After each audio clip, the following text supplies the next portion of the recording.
You know that one song you can't get enough of? Chances are it was made with a sample from Splice. Explore top packs made by your favorite producers, sketch out song ideas in seconds with Create Mode, and dive into a sample catalog that's so deep, it's dangerous. Find out why Splice is the industry's not-so-secret secret. Visit splice.com and try for free today. Welcome to the Fader Interview. I'm Alex Robert Ross, editorial director of The Fader. Holly Herndon is an experimental composer based in Berlin, and her latest project isn't an album, but something that has much deeper implications for music as a whole. It's called Holly Plus, and it's Herndon's deepfake AI digital twin. The tool transforms any audio a user uploads into a new sound using Herndon's voice. It's free, and anyone can visit the website to experiment with it. If you don't know what a deepfake is, you've probably encountered one on the internet and not realized it. A deepfake is an artificial replication of a person. To create a deepfake, programmers feed hours of material of the person they want to copy into sophisticated computer programs. In Holly Herndon's case, she worked with her partner, Matt Dryhurst, as well as Christina and Yotam Mann of Never Before Heard Sounds, sending her isolated vocals into the program. Holly Plus separates itself from other AI models in the complexity of the sounds it's able to work with and produce, as well as on a conceptual level. Holly Plus will be overseen by a decentralized autonomous organization, otherwise known as a DAO. It's a group of people selected by Herndon and Dryhurst that will officially license out Holly Plus to approved artists, giving Herndon more control over her deepfaked likeness and what it's used to create. Perhaps all of this sounds strange, even scary, but as Herndon writes in her press release for Holly Plus, quote, "Vocal deepfakes are here to stay." You may have caught the controversy last week over the upcoming Anthony Bourdain documentary Roadrunner, where director Morgan Neville used a deepfake to recreate Bourdain's voice for at least one portion of the film's narration. Herndon believes that technology like Holly Plus, if managed properly, can empower artists and give them control over their likeness in an era when frauds are only going to get harder to spot. One day after Holly Plus went live, The Fader's Jordan Darville spoke with Herndon about her intentions in creating the tool, the controversy surrounding NFTs, and who she hopes will give Holly Plus a spin. Holly Herndon, thank you for joining us today for the Fader interview. Thanks for having me. So Holly Plus has been live for about 24 hours. How have you felt about its reception so far? Honestly, I've been really super pleased with it. I think at one point there were like 10 hits to the server a second. So that means people were kind of going insane, uploading stuff. And that's basically what I wanted to happen. So I've been really, really happy with it. I also am happy with people kind of understanding that it's like, this is still kind of nascent tech. So it's not like a perfect rendition of my voice, but it's still, I think, a really interesting and powerful tool. And I think most people really got that. So I've been really pleased. Mm-hmm. That's one of the things that drew me to Holly Plus when I first read about it in a press release, was that it seems like the technology is being developed specifically for this time, and it is nascent and it is sort of still growing, but it feels like an attempt to get in on the ground floor of something that is, already happening in a lot of different sectors of technology. Yeah, I mean, I've been working with, I like to say machine learning rather than artificial intelligence, because I feel like artificial intelligence is like just such a loaded term. People imagine kind of like Skynet, this kind of like sentient. So I'm going to use machine learning for this for this conversation. But I've been working with machine learning for several years now. I mean, the last album that I made, Proto, I was creating kind of early models of my voice and also the voices of my ensemble members, and trying to create kind of a weird hybrid ensemble where, people are singing with models of themselves. So it's been going on for a while. And of course, machine learning has been around for decades, but there have been some really interesting kind of breakthroughs in the last several years that I think is why you see so much activity in the space now. It's just so much more powerful now, I think, than it was a couple decades back. We had some really interesting style transfer white papers that were released. And yeah, so I think it's an exciting time to be involved with it. And I was really wanting to release a public version of kind of a similar technique that I was using on my album that people could just play with and have fun with. And I was actually just kind of like reaching out to people on social media.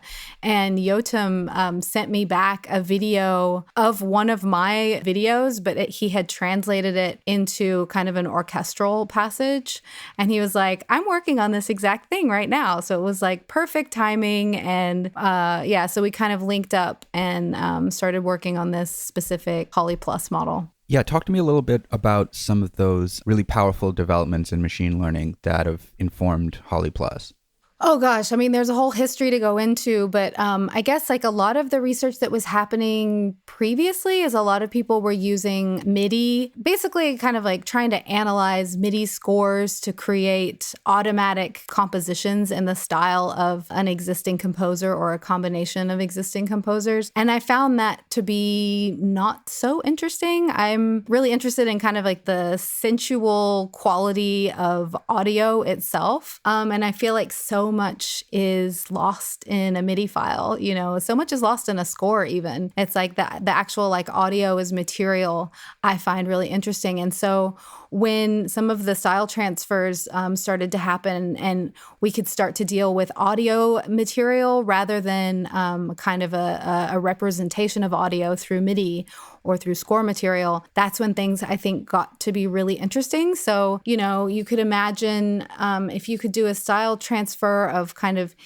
any instrument onto any other instrument. Some of the really unique musical decisions that one might make as a vocalist or as a trombonist or as a guitarist, they're very different kind of musical decisions that you make depending on the kind of physical instrument that you're playing. And if you can kind of translate that to another instrument that would never make those kind of same decisions, I know I'm giving the instrument sentience here, but you know what I mean? Some of the kind of decisions that a musician would make playing a specific instrument, if you can translate that onto others, I find that a really interesting kind of new way to make music and to find expression through sound generation. And I do think it is actually new for that reason.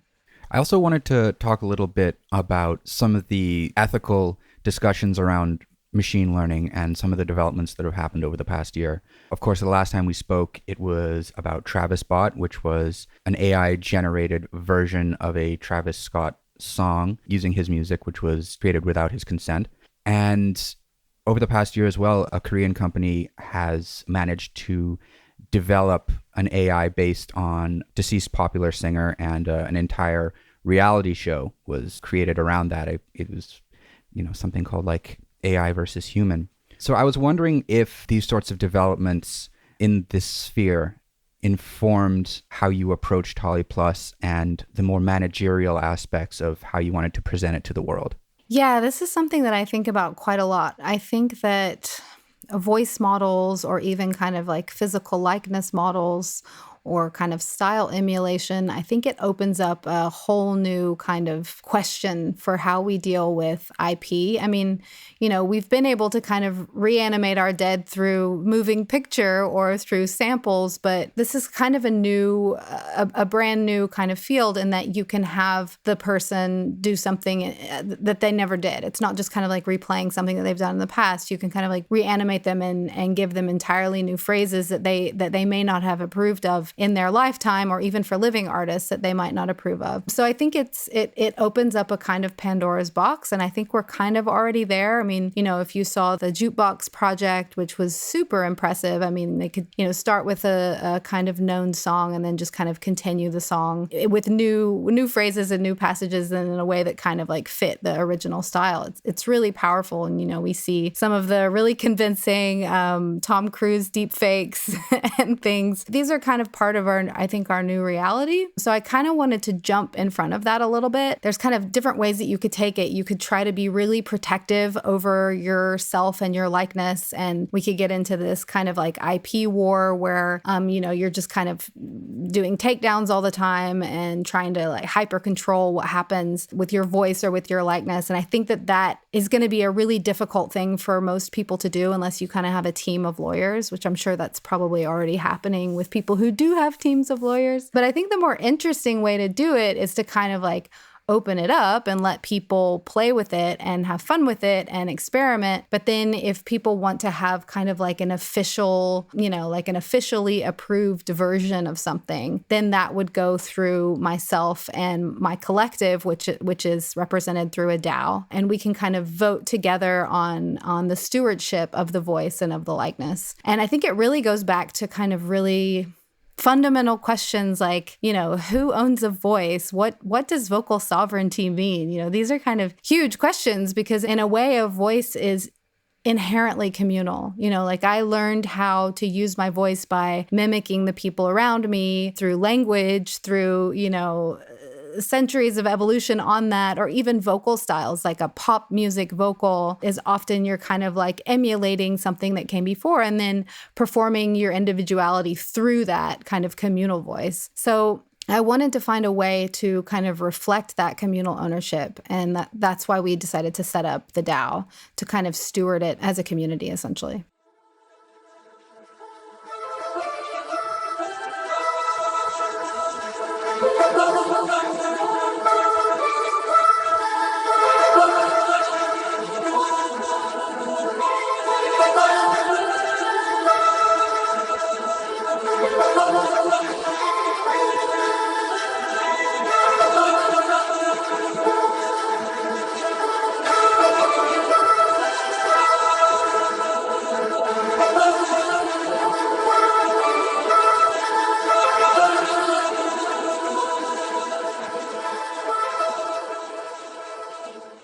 Yeah, I saw on Twitter Professor Aaron Wright. He described DAOs as, quote, subreddits with bank accounts and governance that can encourage coordination rather than, quote, shitposting and mobs. So how did you choose the different stewards that make up the DAO? That's a really good question. And it's kind of an ongoing thing that's evolving. It's easy to say like, okay, we figured out the DAO and it's all set up and ready to go. It's actually this thing that's kind of in process and we're working through the mechanics of that as we're going. It's also something that's kind of in real time unfolding in terms of legal structures around that. I mean, Aaron, who you mentioned, he was part of the open law team that passed legislation in Wyoming recently to allow DAOs to be legally recognized entities, kind of like an LLC, because there's all kinds of like really, boring to most people, probably complications around like, if a group of people ingest funds, who is kind of like liable for tax for the, XYZ. So there's all kinds of kind of like regulatory frameworks that have to come together in order to make this kind of a viable thing. And Aaron's done a lot of the really heavy lifting on making some of that stuff come about. In terms of our specific DAO, we're starting it out, me and Matt. We started the project together, and we've also invited in our management team from Revenge, and also Chris and Yotam from Never Before Heard Sounds, who created the voice model with us. And as well as we plan on having a kind of gallery that we're working on with Zora. And so the idea is that people can make works with Holly Plus, and they can submit those works to the gallery. And the works that are approved or selected, then there's kind of a split between the artist and the gallery being actually the DAO. And then any artist who presents in that way will also be invited into the DAO. So yeah, it's kind of ongoing. There will probably be other ways to onboard onto the DAO as we go, but we're wanting to keep it really simple as we start and not try to put the cart before the horse. Now, of course, Holly Plus is free to use right now for anyone who wants to visit the website. I was hoping you could explain to me how the average listener or consumer of art can discern the difference between an official artwork that's been certified by the DAO versus something that was just uploaded to the website and taken and put into a track or a piece of art. This is something we had to think about for a long time. It was like, okay, do we want to ask people to ask for permission to use it in their tracks to release on Spotify or to upload? And actually, we came to the conclusion that we actually just wanted people to use it. It's not about trying to collect any kind of royalties in that way. I just want people to have fun with it and use it. So in terms of like, creating works and publishing them, it's completely free and open for anyone to use. We're kind of treating it almost like a VST, like a free VST at this point. So you can use it on anything and it's yours, and what you make with it is yours, and you can publish that, and that is, 100% yours. We do have this gallery that we're launching on Zora. That space is a little bit different in that you can propose a work to the DAO, and then the DAO votes on which works we want to include in the gallery. And then those works, there would be a kind of profit split between the DAO and the artist. And basically the funds that are ingested from that, if those works do sell, are basically to go back to producing more tools for Holly Plus. It's not about trying to make any kind of financial gain, really. It's about trying to continue the development of this project. Do you have any idea of what those future tools could look like right now? Well, I don't want to give too much away, but yeah, there will be future iterations. There might be some real-time situations. There might be some plug-in situations. There's all kinds of things that we're working on. I mean, I think right now, this first version, Chris and Yotam have been able to figure out how to transfer polyphonic audio into a model, which is, I'm like a major machine learning nerd. So for me, I'm like, oh my God, I can't believe you all figured that out. Like, that's been such a difficult thing for people to figure out. Usually people are doing monophonic, just simple one instrument monophonic lines, but you can just put in like a full track and it will translate it back. And what you get back, it still does have that kind of machine learning, scratchy kind of neural net sound to it. I think because it has that kind of quality, it's easier for me to just open up and allow anyone to use that freely. I think as the tools evolve and, speech and a more kind of maybe naturalistic likeness to my voice becomes possible, I think that opens up a whole new set of questions around how that IP should be treated. And I certainly don't have all of the answers. It's definitely something that I'm kind of doing, learning in public, doing and figuring out along the way. But I just see this kind of coming along the horizon. And I wanted to try to find, cool and interesting and somehow fair ways to try to work this out along the way. Yeah, the fairness aspect of this model is something that I think is arguably one of its most important facets. And I think that given your background, you're uniquely placed to transmit this to the general public and to help them understand its implications and help them get over any sort of initial trepidation or feelings of ickiness that are associated with machine learning / AI and the culture of deepfakes as well. So while you were developing Holly Plus, was this something that was on your mind? I think since I released Proto, I've been kind of in the public square trying to talk about, the possibilities and the cool aspects and the lame aspects and the problems that arise from machine learning. So it's not necessarily like new territory for me because it's something I've been kind of dealing with for a while. But, it is, of course, always this kind of dance that's happening where I think the stories that can capture a lot of media attention and a lot of the public imagination are ones of replacing musicians altogether or, this kind of like Skynet vision, whatever. And I think that those kind of obfuscate what's actually really interesting here and some new interesting possibilities. So, I've been saying that for a while. So instead of just saying like, there's all these interesting new things we could do, I'm like, okay, I'm just going to try to do one of those things and kind of stumble my way through it and see what questions arise from just kind of launching this project. And, what did I not think of? What kind of problems arise that I didn't even consider? Because I'm sure there will be many along the way.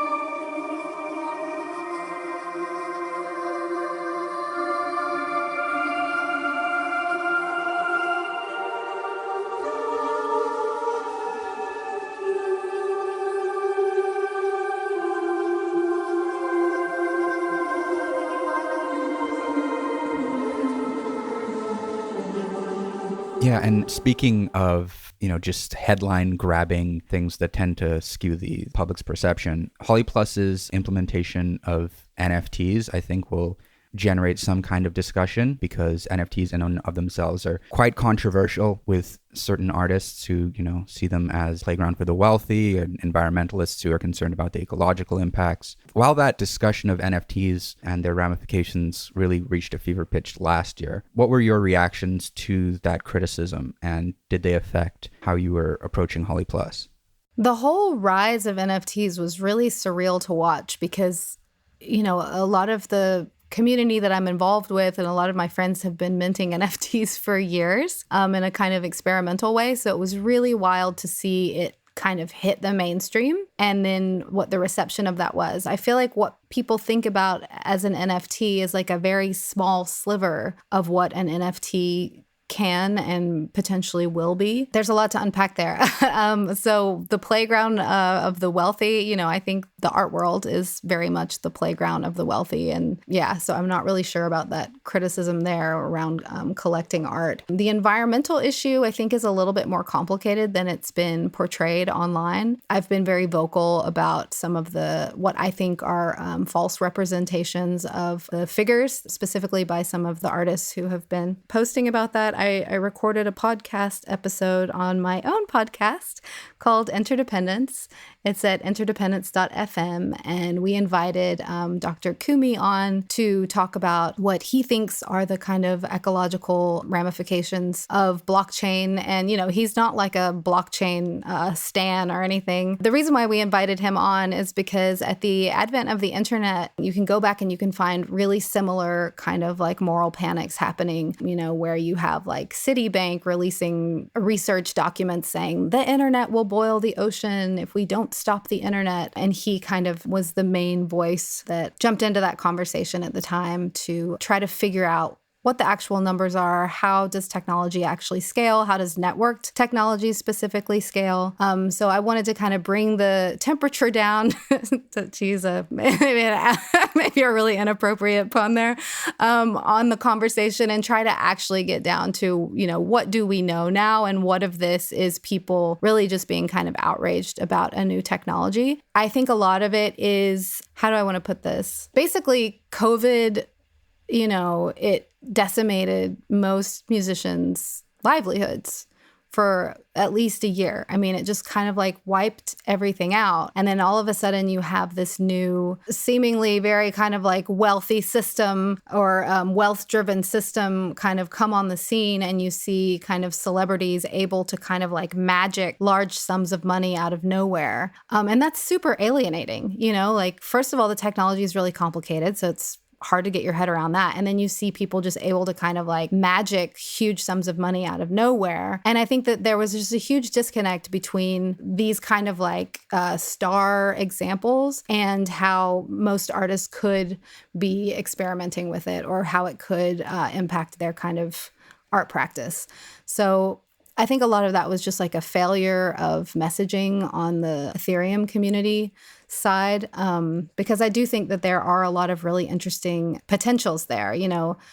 The album that I made before Proto was called Platform. And one of the reasons why I called it Platform is because I was really critical of the kind of dynamics of platform capitalism that we were all creating work through. We're all essentially working for Facebook through Instagram and Twitter and not really reaping any of the benefits from that. And, there is a really interesting counter conversation to that design with some of these kind of decentralized systems. And a lot of that was really lost in the kind of glitz and glamour of these really high sale NFTs. So I just want to take it back to the actual practical applications of Holly Plus and where it might go from there, and I suppose the exciting possibilities of that. You've spoken before about John Chowning, the composer, and you said that Chowning, quote, invented and composed with FM synthesis in the late 60s. Nobody understood him or knew what to do with it for years. It defined the 80s once others heard what he heard. Did you prepare Holly Plus thinking that maybe it would have a similar timeline where it takes perhaps decades for the technology and what it's doing to be heard by the general public? Well, those are really big boots to fill.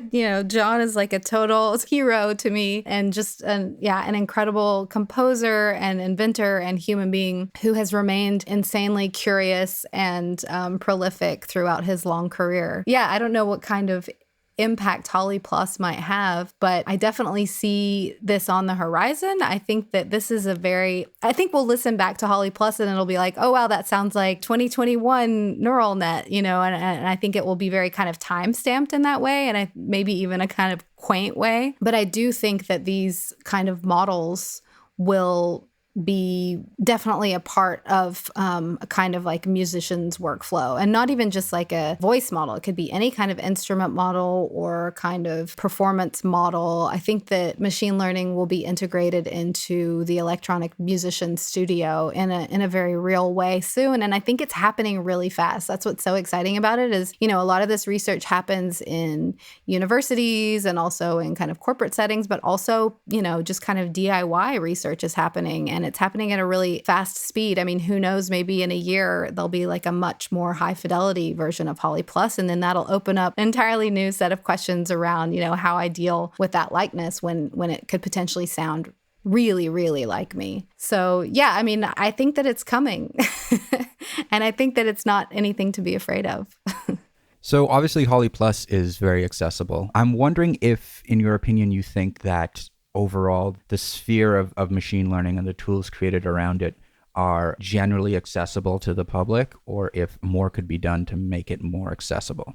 That's a good question, and it's somewhat complicated because in some ways, even private research institutions, corporate research institutions, they're publishing technical papers, making public, the research so that people can play with the code and making all of that publicly available. But whether or not anyone can do anything with that information is another question. There certainly is a high barrier for entry if you're wanting to create your own models, or if you're wanting to kind of open up the so-called black box and kind of tinker. I do think that there are some kind of off-the-shelf tools that people are able to play with that maybe is a good place to get started. That was one reason why we wanted to make Holly Plus so simple, is like anyone can just drag audio in and doesn't really require a huge explanation. You can kind of immediately see the results. But I think anytime you have a kind of like emergent technology like this, it's always a question of who has access to the technical skills to be able to do something with even like a publicly available kind of technical paper. So yeah, I would love to see more people get involved. Absolutely. Do you have any sort of hopes or aspirations for specific artists to use Holly Plus in any way? Like, do you have any sort of musicians that you admire that you maybe think, oh, it would be great if, we could hear what they would do with it, or, maybe this song would sound interesting with Holly Plus integrated in some way? Oh, that's a really good question. I mean, of course, I've done a ton of my own transfers with like classic, Enya, like what would that sound like? For someone specifically, I mean, this is kind of insane, but and it would like never happen. But I would love for Dolly Parton to use it. I would love to make a Dolly model and to be able to play with the Dolly model. She's from a town that's right next to where I grew up, so she kind of always loomed large in my childhood. So yeah, I don't know. That would be a wild kind of like future country aesthetic that I would be down for. All right. Thanks so much for joining us, Holly. Thanks for having me. Check out Holly Plus. That was Holly Herndon in conversation with the Fader's Jordan Darville. Holly Plus is now live at holly.plus. Our engineer is Tony Giambroni, and our associate producer is Salvatore Macchi. We'd like to thank Lauten Audio for providing our microphones. You can find them online at lautenaudio.com. And we'd like to thank James Ivey for providing our intro music. Remember to follow The Fader Interview wherever you listen to podcasts, and keep an eye on thefader.com for essential music news, interviews, and essays. We'll be back next week with another episode of The Fader Interview. Goodbye until then.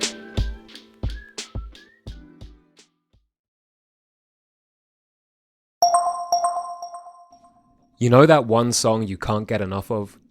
Chances are it was made with a sample from Splice.